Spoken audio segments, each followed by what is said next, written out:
Welcome back to another technical deep dive here in the debug zone. Today we're tackling a big question and breaking it down with insights from other users.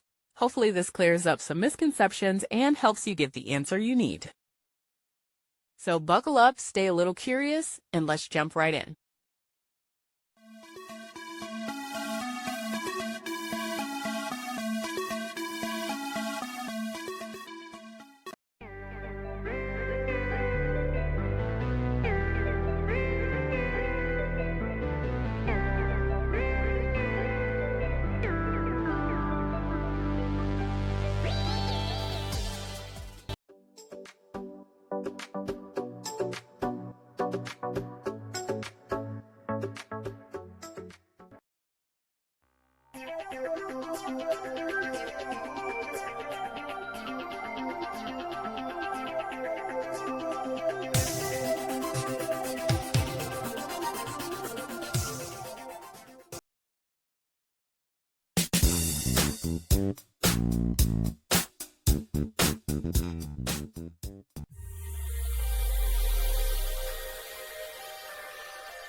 And that's a wrap.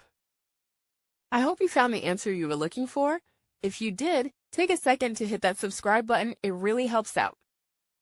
And let me know in the comments which solution worked best for you. See you next time in the debug zone.